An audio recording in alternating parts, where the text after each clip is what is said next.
تخيل نفسك طاير وسط مسائل كتير، ومع ذلك قدرت تعرف النتيجة من غير ما تحسبها.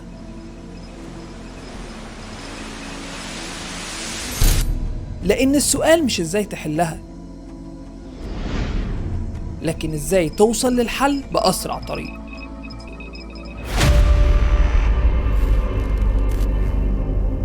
السلام عليكم ورحمة الله وبركاته، أهلا وسهلا بكم في حلقة جديدة من برنامج الباشمهندس. صديقي المتابع الجميل، تعالوا نروح مع بعضينا لأواخر القرن ال18، وتحديدا في مدرسة صغيرة جدا في ألمانيا. كان في مدرس داخل الحصة الأولى ومطبق من امبارح ومش طايق نفسه، والعيال بقى الصبح جاي في منتهى النشاط، والراجل عايز ينام، وعلشان الحاجة هي أم الاختراع، فالراجل جات له فكرة عبقرية. قال لهم كل واحد يطلع ورقة وقلم ويقعد يجمع في الأرقام من 1 لحد 100. طبعا لما تدي شوية عيال عندهم 8 سنين مسألة زي دي، فقال واجب ياخدوا فيها ساعتين، يكون بقى الراجل نام وشبع نوم. ولسه الراجل بيحط دماغه على الديسك عشان يعرف ينام، لقى عيل رفع ايده: يا ماستر، عايز ايه يا زفت؟ انا حليت المساله. المدرس راح للواد وهو متضايق: مساله ايه يا ابني اللي حلتها؟ ولما راح اتفاجئ بالاجابه: 5050. لسوء حظ المدرس ولحسن حظنا احنا، فالولد ده هو الرياضي كارل جاوس. اللي عمله جاوس باختصار هو انه قال لك: هو انا ايه اللي يخليني اقعد اجمع الارقام لما انا ممكن ادور على نمط بيتكرر، ولو انا لقيت النمط ده ساعتها هقدر استنتج ايا كان مجموع الارقام اللي هو عايزها. ولما عمل كده لاحظ حاجه غريبه جدا: ان انا لما بجمع رقم في اول المتسلسله على الرقم المقابل ليه في اخر المتسلسله، دايما المجموع بيديني 101. يعني مثلا 1 زائد ال100 ب101، 2 زائد ال99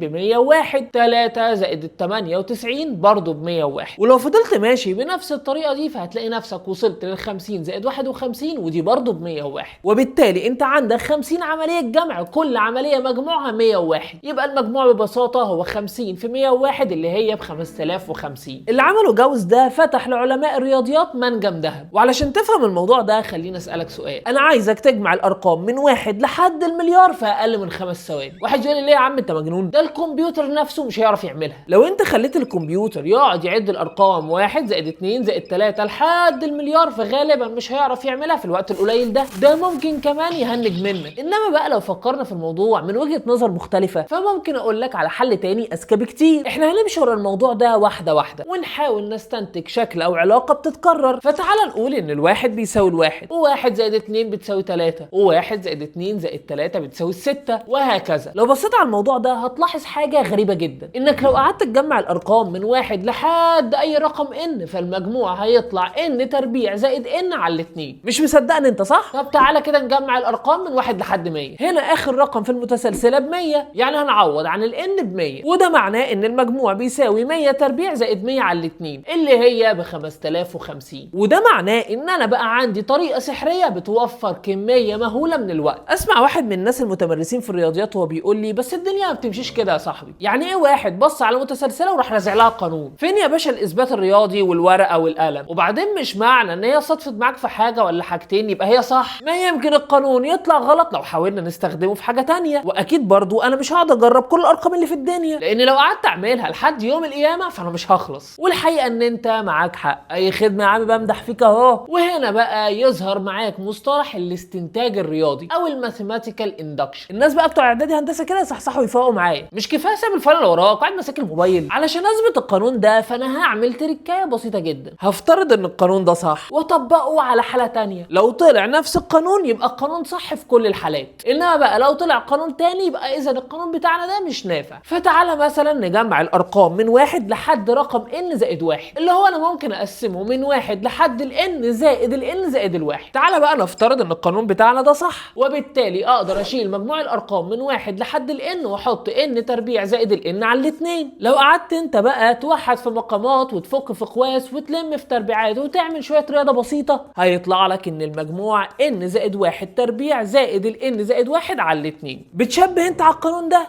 ايوه يا معلم، هو نفس القانون بتاع n تربيع زائد n على الاثنين، بس بدل ال n حطينا n زائد 1. وبما ان القانون طلع هو يبقى اذا القانون ده صح لاي رقم n. انا عايزك تتخيل معايا كده قد ايه اللي احنا عملناه ده حاجه عظيمه. هي اصلا لو مش حاجه عظيمه ما كنتش قعدت عملت عنها حلقه، بس عشان افهمك عظمه الموضوع ده تعالى نتخيل نفسنا مبرمجين وعايزين بقى نقعد نبرمج الكمبيوتر على انه يجمع الارقام من 1 لحد اي رقم n. الحل الاول والبديهي ان انت هتقول ان مجموع مجموع الارقام ده هيبدا بصفر، وابدا الف من 1 لحد الان، وفي كل مره اجمع على المجموع الرقم اللي عليه الدور، واقعد اجمع على المجموع رقم لحد ما اوصل للان. فمثلا لو تخيلنا ان الان ب100، فانا هبدا ان الاي بتساوي 1 وابدا اجمعه على المجموع، وبعد كده اخلي الاي ب2 واجمعها على الواحد اللي عندي فالمجموع يبقى 3، وبعدين اخلي الاي ب3 واجمعها على المجموع اللي عندي فالمجموع يبقى 6، وافضل ماشي بنفس الطريقه دي لحد ال100. بالطريقه دي هلاقي ان المجموع هيوصل ل 5050. وعلى فكره ده حل كويس جدا وشغال، بدليل انه اداك النتيجه النهائيه صح. ومع ان ده حل كويس بس في حل تاني اكوس منه، وده لان انا لو عارف ان مجموع الارقام من 1 لحد اي رقم n بتساوي n تربيع زائد الn على الاتنين، فانا ممكن اديله المعلومه دي في الكود بتاعي، اديله ال100 فيروح حاسبها في خطوه واحده ويريح دماغي. اسمع واحد بيقول لي طب وفرقت ايه يعني؟ ما هي نفس النتيجه. لا فرقت يا معلم. لو بصيت على الكود الاولاني هتلاقيه يحتاج 100 عمليه عشان يوصل للنتيجه، وكل ما الn تزيد كل ما الخطوات اللي هيستخدمها هتزيد اكتر واكتر. يعني مثلا لو عايز اعد الارقام من 1 لحد المليون فهو هيحتاج مليون عمليه عشان يعرف يطلع لي النتيجه. انما الكود التاني بقى لو انت عايز تجمع الارقام من 1 لحد ديشليون فهيعملها لك على خطوه واحده بس. وهو ده الفرق ما بين المبرمج الشاطر والمبرمج العادي، الاتنين بيطلعوا نتيجه، لكن في واحد فيهم فاهم اكتر وبيعرف يستخدم الادوات اللي في ايده صح. انا عارف ان الناس كلها دلوقتي بتستخدم الذكاء الاصطناعي، لكن حتى الذكاء الاصطناعي محتاج حد شاطر يوجهه علشان يعرف يطلع له النتيجه باقصى كفاءه ممكنه، لان الذكاء الاصطناعي بكل الخبرات اللي عنده دي فهو لسه بيتعلم منك. اللي انا كنت عايز اوريه لك هو القوه الحقيقيه للرياضيات، ان ازاي حاجه ممكن تاخد من اقوى كمبيوتر في العالم عدد لا نهائي من السنين علشان يقدر يثبتها، احنا قدرنا نثبتها في اقل من دقيقه. وده مثال واحد من ضمن امثله كتير جدا اقدر اقولها لك عن فايده الاستنتاج الرياضي، ان انت تقدر تستنتج معلومه من معلومه تانية عندك، فهي دي اصلا الرياضيات. وخلينا نلعب معاك لعبه صغيره توضح لك الفكره دي. انا عايزك تحط اي رقم من 1 ل 10 في دماغك واضربه في 2 واجمع عليه 10،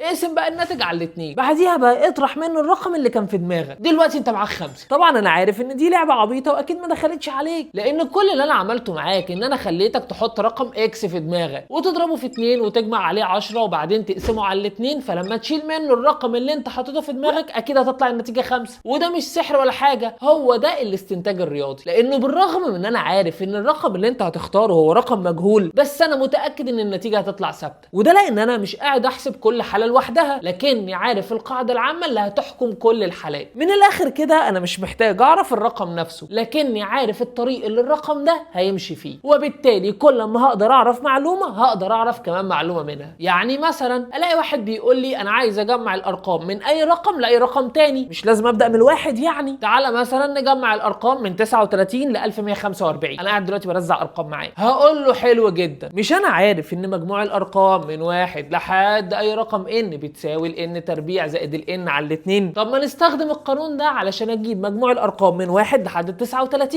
وبرضه ممكن استخدمه علشان اجيب مجموع الارقام من 1 لحد 1145، وبالتالي علشان اجيب مجموع الارقام من 39 ل 1145 فكل اللي انا محتاجه ان انا اطرح الرقمين دول من بعض. اللي احنا عملناه دلوقتي ده هو ده بالظبط فكره الرياضيات. الرياضيات في البدايه بدات بشويه مسلمات، وبعد كده استنتجنا معلومه ورا معلومه، وسجاره جابت جوان وجوان جاب حبايه، حبايه جابت الشريط وانتهت الحكايه. وقبل بقى ما تنتهي الحكايه انا مش محتاج اقول لك انك علشان تفضل فاهم كل حاجه لازم تعمل حاجتين: تدوس على اللايك وتشترك في القناه. ولحد ما اشوفك تاني خليك دايما فاكر ان انت فهمان. بيقول لك مره مدرس رياضه خلف ولدين واستنتج التالت